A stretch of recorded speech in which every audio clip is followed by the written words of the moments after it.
কি বর্ডার আছে? এটা হচ্ছে মেজেন্টারিক বর্ডার, এটা হচ্ছে অ্যান্টি মেজেন্টারিক বর্ডার। অ্যান্টি মেজেন্টারিক বর্ডার, মেজেন্টারি, এরা হচ্ছে ইন্টেস্টাইনের বর্ডার। আর ডি মেজেন্টারির কি বর্ডার আছে? Free border. হ্যাঁ, আরেকটা আচ্ছা, কোনটা ফ্রি বর্ডার? পিছন সামনে আবার কি হাত দিয়ে দেখাও না।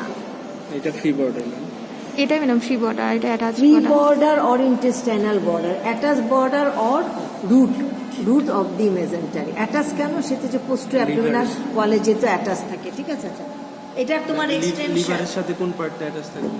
এখানে লিভারের সাথে কেন অ্যাটাচ থাকবে? পোস্টার অ্যাবডোমিনাল ওয়ালে থাকবে। হ্যাঁ, পোস্টোটা লিভারের সাথে এটা কেন অ্যাটাচ থাকবে? এক্সটেনশন কোথা থেকে কোন পর্যন্ত?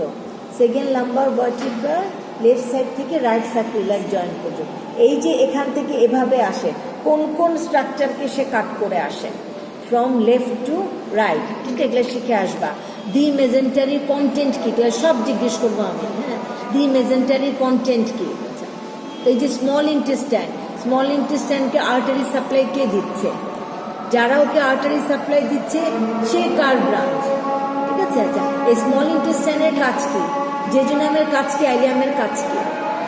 জেজুনামে হচ্ছে কি তোমার ডাইজেশন হয়, অ্যাবজর্পশন হয়। হ্যাঁ, আর অ্যাবজর্পশন হওয়ার পরে যা কিছু বাকি থাকবে সেই অ্যাবজর্পশনটুকু আইলিয়ামে হয়ে যায়। ঠিক আছে, ডিউডিনামের কাজ কি? ডিউডিনামের মেন কাজ হচ্ছে ডাইজেশন করা। ঠিক আছে, ডিউডেনাম আর জেজুনাম আইলিয়ামের মধ্যে হিস্টোলজিক্যাল মেন পার্থক্যটা কি? এর মধ্যে তিনটা বলো। বলে একটা থিক। ডিউডেনামে সাবমিউকাসের মধ্যে ব্রুনাস গ্ল্যান্ড থাকে, কিন্তু জেজুনাম আইলিয়ামে সাবমিউকাসের মধ্যে কোনো ব্রুনাস গ্ল্যান্ড থাকবে না। আপার পোলটা কত দূরে? হ্যাঁ, এটা কি সামনে থাকবে না পিছনে? পেছনে। এটা থাকবে, কিন্তু পিছনে থাকবে। ধরার সময় খেয়াল করে ধরো, এটা ঘুরে যাবে। এটা ঘুরে যাচ্ছে।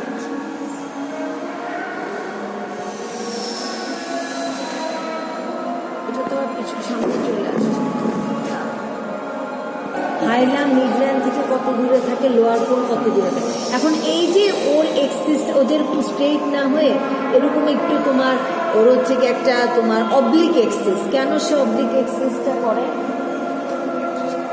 এটা কি? সোয়াস মেজর মাসেল।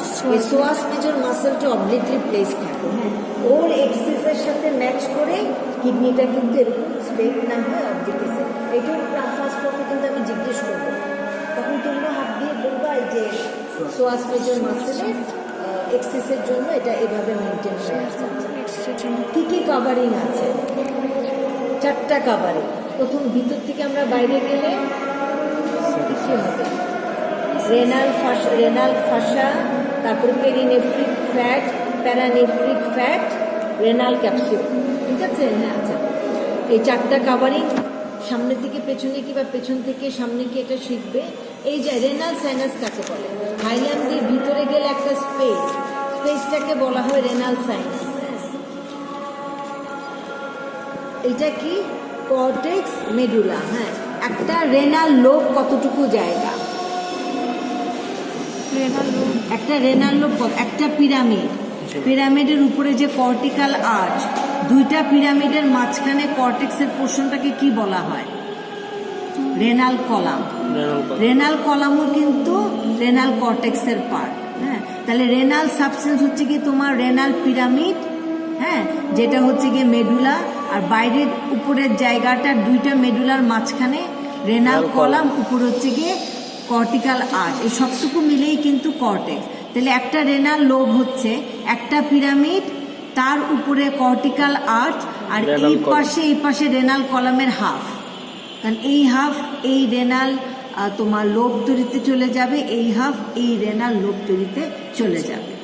ঠিক আছে, হ্যাঁ, কাজে একটা লোব, রেনাল লোব কতটুকু জেনে নিলাম। ঠিক আছে, হ্যাঁ, আচ্ছা, এটার আর্টারি সাপ্লাই শিখে আসলো। Mode of artery supply, renal artery, তারপরে কি হচ্ছে, তারপরে ট্রাঙ্ক হচ্ছে, ট্রাঙ্কের পর সেগমেন্টালের পরে লোবার, তারপরে ইন্টারলোবার, তারপরে আর্কুয়েট, তারপরে ইন্টারলোবিউলার। হ্যাঁ, এই আর্কুয়েটের অবস্থান কোথায়?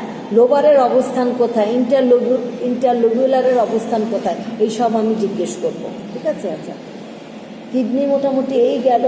আর ইউরিনারি ব্লাডার,